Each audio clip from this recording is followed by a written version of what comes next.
ఒప్పందంలో ఉల్లంఘన గుర్తింపు, ఫార్ములా ఈ రేస్ కేసు దర్యాప్తు, ఏసీబీ దూకుడు, ఐపీఎస్ అధికారి దానకిషోర్ నుంచి కీలక వివరాలు సేకరణ, తొలుత బిఎల్ఎన్ రెడ్డి, అరవింద్ కుమార్లకు నోటీసు అవకాశం. ఫార్ములా ఈ రేస్ కేసులో దర్యాప్తును అవినీతి నిరోధక శాఖ ఏసీబీ ముమ్మరం చేసింది.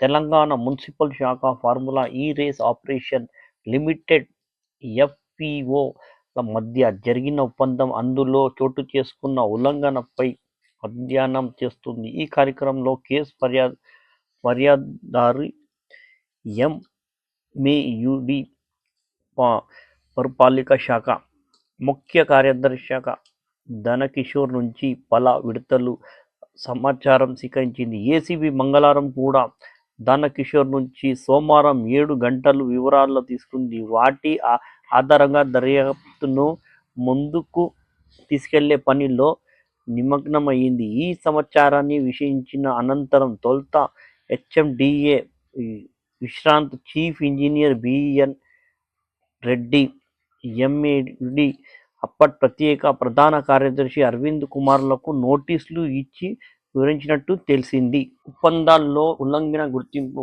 వారి వాంగ్మూలాల సేకరణ అనంతరమే కేటీఆర్ను ప్రశ్నించే అవకాశాలు కనిపిస్తున్నాయి. ప్రాథమిక దర్యాప్తులోనే ముందడుగు. ప్రాథమిక దర్యాప్తు క్రమంలో ఎంఏయుడి నుంచి సేకరించిన సమాచారం ఆధారంగా ఒప్పందంలో చోటు చేసుకున్న పలు కీలక ఉల్లంఘనలను ఏసీబీ ఇప్పటికే గుర్తించినట్టు తెలుస్తుంది. వీటికి కేంద్రంగా నిందితులను విచారించే అవకాశం కనిపిస్తుంది. విశ్వసనీయ సమాచారం ప్రకారం అవి ఇలా ఉన్నాయి. హైదరాబాద్ ఫార్ములా ఈ రేస్ నిర్వహించేందుకు తెలంగాణ ప్రభుత్వానికి లండన్ ఎఫ్ఈఓలు మధ్య 2022 జనవరిలోనే ఒప్పందం కుదిరిందని, సంబంధిత దస్త్రం ఎంయుడిఏలో ఇప్పుడు అందుబాటులో లేదని గుర్తించినట్లు సమాచారం. అదే ఏడాది జూలై 11న జారీ చేసిన జీవోలో మాత్రం లెటర్ ఆఫ్ ఇంటెంట్ గురించి ప్రస్తావన ఉన్నట్టు వెల్లడైంది. రేసు నిర్వహించేందుకు సంబంధించిన అధికారి ఒప్పందంపై సంతకం చేయడానికి ముందే ఆ జీవో ఆధారంగా మున్సిపల్ శాఖ అప్పటి మంత్రి కేటీఆర్ అధ్యక్షతన నాటి ప్రభుత్వం మేనేజింగ్ కమిటీ ఏర్పాటు చేసినట్టు తెలిసింది. 2022 అక్టోబర్ 25న హైదరాబాద్లో 9, 10, 11, 12 సీజన్లో ఫార్ములా ఈ రేసులను నిర్వహించేందుకు ఎంఏయుడి, ఎఫ్పిఓఎస్, సెక్స్జన్ ప్రైవేట్ లిమిటెడ్ మధ్య మొదటి ఒప్పందం కుదిరింది. దాన్ని కుదించేందుకు సీజన్ 9 కోసం నిధులను ఖర్చు చేయడానికి అరవింద్ కుమార్ ప్రభుత్వంలో కాంపిటెంట్ అథారిటీ నుంచి ఆమోదం తీసుకోలేదని, ప్రభుత్వం ఎలాంటి ఉత్తర్వులు జారీ చేయలేదని గుర్తించినట్టు సమాచారం.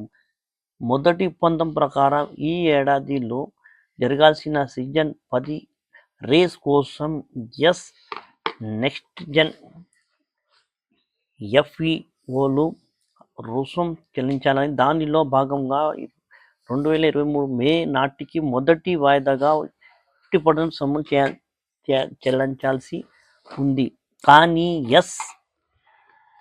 నెక్స్ట్జెన్ రుసుం చెల్లించనందున 2023 సెప్టెంబర్లో ఎఫ్ఈఓ ప్రతినిధులు మున్సిపల్ శాఖ అధికారులతో సమావేశమయ్యారు. రుసుం చెల్లించే బాధ్యతను ప్రభుత్వమే చేపట్టే అంశం చర్చించారు.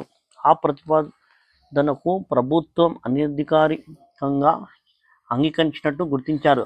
ఆ సమావేశంలో కేటీఆర్ పాల్గొని ఉంటారని అనుమానిస్తున్నారు.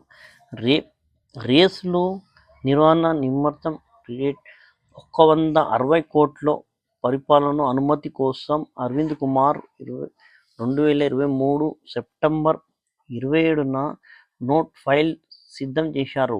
మొదటి వాయిదా చెల్లింపు అభ్యర్థనతో హెచ్ఎండిఏ రూపొందించిన నోట్ ఫైల్ను అప్పటి మంత్రి కేటీఆర్ ఆమోదించారు. అయితే దాన్ని ఆమోదించే విషయంలో మున్సిపల్ శాఖ పంపించిన ఉందని గుర్తించారు. అలాగే కంపటెంట్ అథారిటీ ఆర్థిక శాఖల నుంచి అనుమతి లేదని వెల్లడైంది. హెచ్ఎండిఏ ప్రతిపాదన ఫైల్ ఆధారంగా 160 కోట్ల పరిపాలనను అనుమతించి మంజూరు చేసి అధికారం మంత్రికి లేదని గుర్తించారు. మంత్రి హెచ్ఎండిఏ వైస్ చైర్మన్ మాత్రమే, దానికి చైర్మన్ సీఎం ఆయన నుంచి అనుమతి తీసుకోలేదని సమాచారం. 10 కోట్ల వరకే హెచ్ఎండిఏ మంజూరు చేయగలదు. అంతకంటే మించితే ఆర్థిక శాఖ క్లియరెన్స్ పొందాలి. అనంతరం ప్రభుత్వం